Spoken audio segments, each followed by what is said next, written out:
Hello guys, my name is Anna and I'm a Ukrainian. I have decided I will vlog daily from my country Ukraine since the start of this awful war with Russia.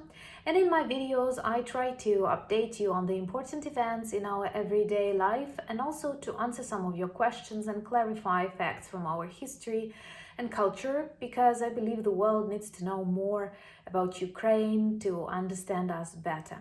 And today it was not difficult for me to keep up to choose the topic of my video, because today we mark 36th anniversary of Chernobyl catastrophe. And I remember telling you that Ukrainians do not like this very immediate association between Ukraine and Chernobyl, but from the other point of view, we totally understand that such event in the global history, modern history, cannot stay unnoticed. And of course, many people all over the world associate Ukraine with Chernobyl, and tourists from all over the world come to visit Chernobyl zone. And this is something very important and very dark in the history of Ukraine.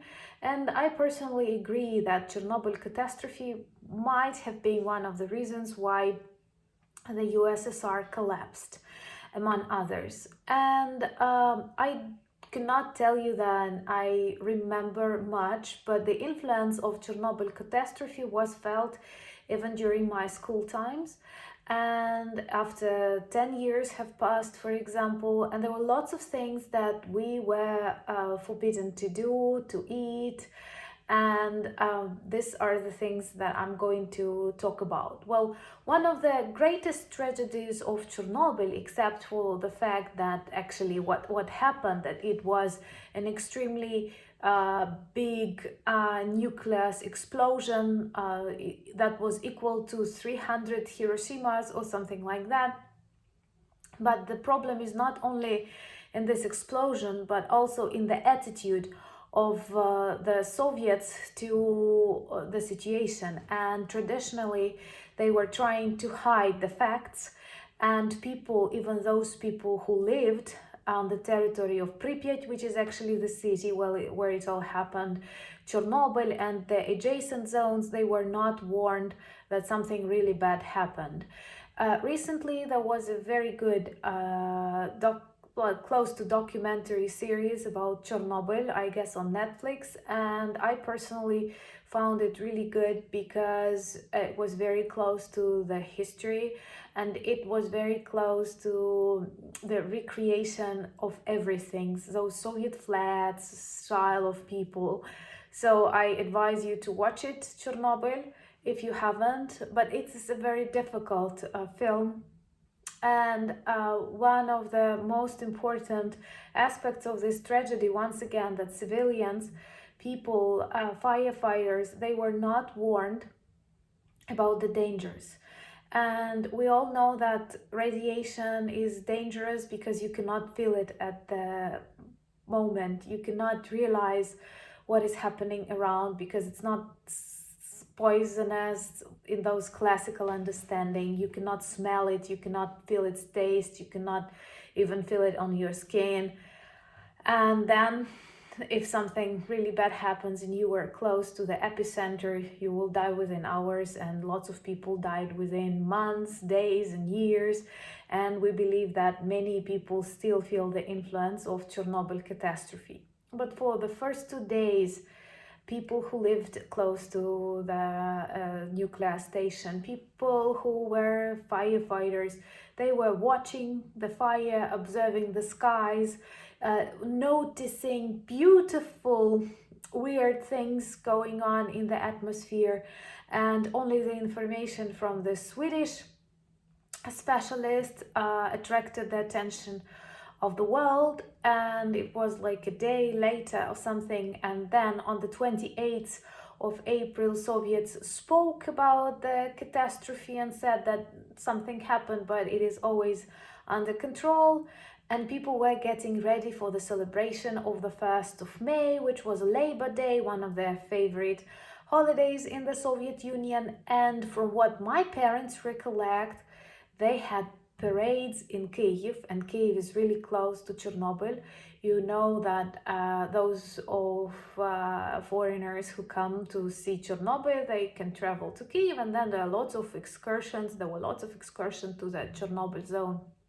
So it was pretty close, and people were allowed to go on parades, children were playing, and there are lots of documentary footage describing people even in Chernobyl getting ready to that celebration, not knowing what is going on right now.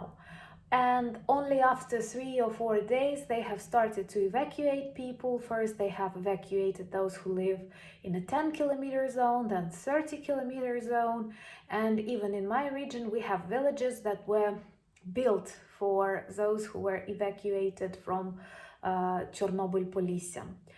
And from my childhood, I remember that, for example, when we will go with my parents to a market, bazaar, we would always ask about mushrooms or berries, where are they from, because we knew the location of those regions. For example, in my district, in my zone, where these districts were more influenced by radiation, and we would never buy mushrooms for that part, because mushrooms, berries, and all the forest stuff, they absorb radiation, and somehow it is more difficult for all of these elements to disappear.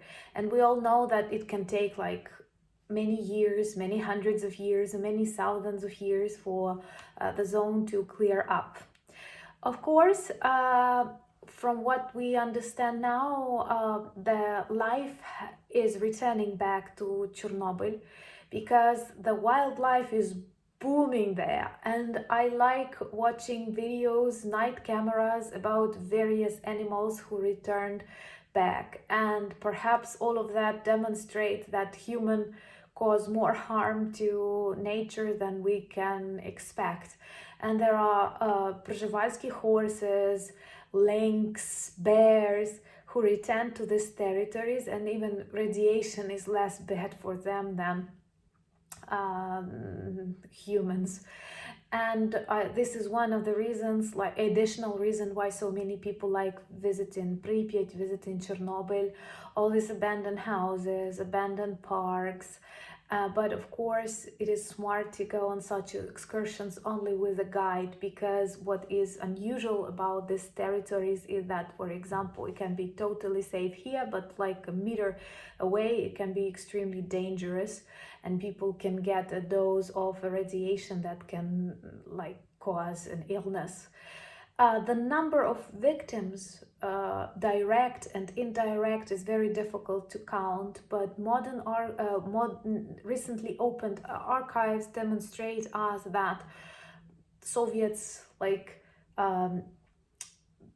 did not, like, the real problem, the real result was like 50 times worse than they spoke about that on public. Once again, this is very typical for totalitarian society, and this is something what happens right now between Ukraine, that is free, and Russia, that is still Soviet-like totalitarian, when they hide the true number, for example, of soldiers who died here.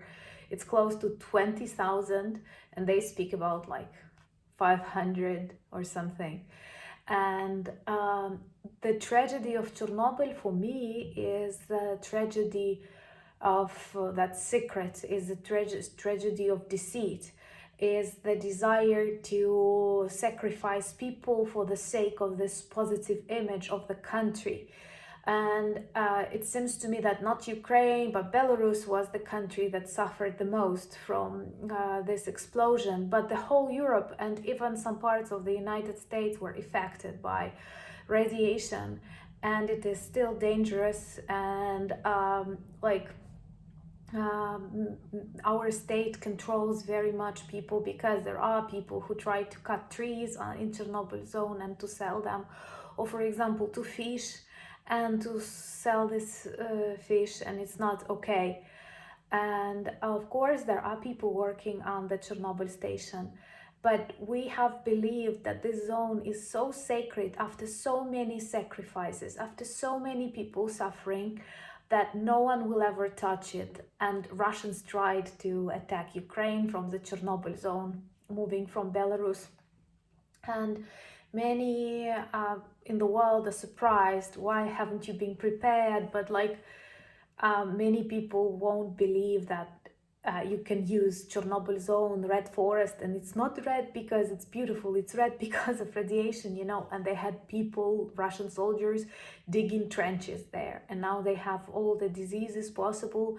And it seems to me that like they had close to 500 soldiers working there, staying there for months, receiving that radiation, and they have less than a month to leave after the things they were doing. There were lots of memes about that, but it's actually tragic how stupid they are. And when I was thinking about this vlog, when I was trying to recollect my memories that I have, I read that today Russians shot 2 missiles that flew above the Zaporizhia nuclear station. So this is a kind of nuclear, how do you call it, blackmailing or something, that they try to make the world afraid, and once again playing with these nuclear stations that are located on the territory of Ukraine. And I think it's a huge problem that demonstrate their Nazi regime or something, when they threaten all the world, when they break all the rules, they cross all the lines. I cannot imagine like any other nation now doing similar things.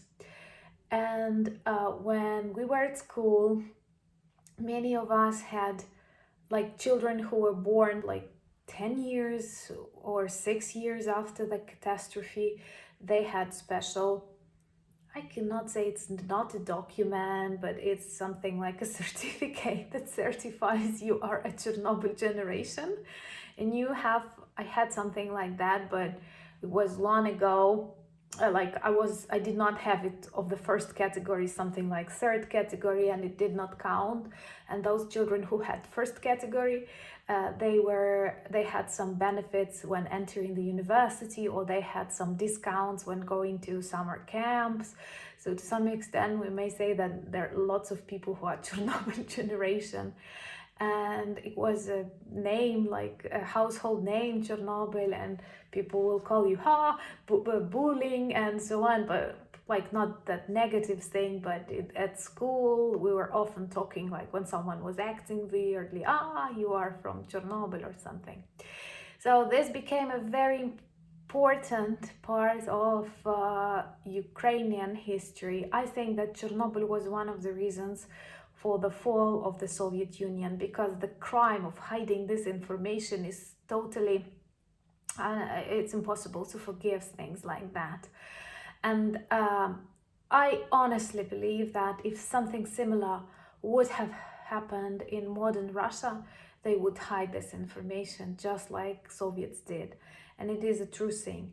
Of course, it's very bad for such catastrophes to happen, for experiments, people, I don't know, all of that stuff. But it is even worse when you hide it from your population and you sacrifice their health, their life expectancy, and all of that. So it is very important to prevent and not to let Russia use their nuke speak, something similar that they were trying during the Cold War. Thank you for watching. If you like this video, I always like reading your comments, and please subscribe. Slava Ukraini!